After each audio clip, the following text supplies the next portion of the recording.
Bongga lang at siguradong buhay na naman ang dugo ng mga fan ni na Barbie Fortesa at David Licauco matapos nga kasing kumalat ang mga video ni na Barbie at Jameson Blake na magka-holding hands habang naglalakad. Nadismaya nga ang mga Varda fan at ang iba ay sumuko na agad-agad. Pero sa bagong interview kay Barbie na kung saan ay kailangan niyang mamili sa mga leading man niya kung sino sa kanila ang bagay si Kiss, Mary, and Kale. Si JC Alcantara nga ang pinili ni Barbie ng beat niyang Ekel. Si JC ay pwedeng kill kasi marami siya sa akin sa P77 pero sa tunay na buhay, napakabait, napaka-professional, maaga sa set, very warm guy, sabi ni Barbie. Si Sam Concepcion na partner naman niya sa Beauty Empire ang bet niyang i-kiss. Kiss si Sam kasi unang beses ko siyang nakatrabaho sa Beauty Empire and I'd like to believe naging close rin talaga kami. Nagkasama kami kagabi sa cast party ng Beauty Empire kasi tapos na kaming mag-taping. He's such a fun guy to be around with, napaka-warm din niya. Sana makawork din kami ulit. Payag pa ni Barbie. At syempre sa Mary ay si David Licauco ang napili niya. Mary natin si David kasi out of everyone siya talaga. Yung matagal ko na yung kilala, matagal kong kasama, matagal kong katrabaho, diba? When you marry someone, kailangan kilalang kilala mo na. And you accept all the perfection and imperfection of the person.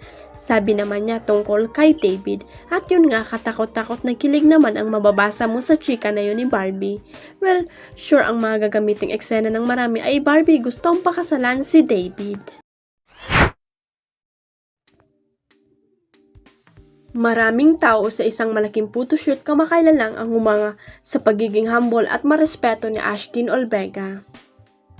Isa ang abante sa saksi at personal na pahanga sa kagandahan ng loob ni Ashtin nang makasama nga ng abante siya sa photoshoot na iyon na tiyak pag-uusapan ng bonggang-bongga sa online world.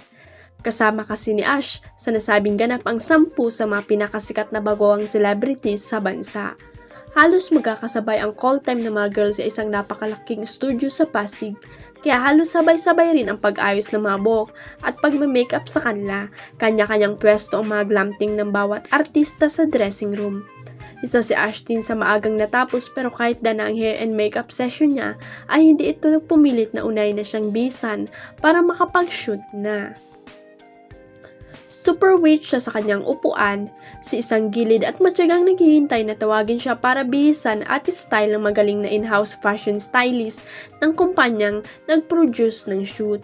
May mga naunang artista na tinawag before Ashtin kaya nilaan na lang niya ang waiting time sa pagpaselfie sa mga taong nasa studio na gustong magpa-picture sa kanya. Natuwa rin ang abante nang makita nang tumayo ang collab team ni Andres Mulak para lumapit at bumati kay Mika Salamanca. Nag-congratulate sa pagiging big winner sa PBB Celebrity Collab Edition. Ang nakakatuwa, tumayo rin si Mika para mayakap si Ashtin. Naiya pa nga ang Viva actress singer dahil nagpapamanicure si Mika nang tumayo ito. Hindi rin umastang sikat si Ashtin dahil napakamarespeto nito sa lahat ng mga tao sa studio. Nilapitan din niya ang iba pang mga kasamang artista para bumati at yumika sa mga ito. Huwag kalimutang i-click ang subscribe button at i-ring ang notification bell para sa latest at legit chika updates.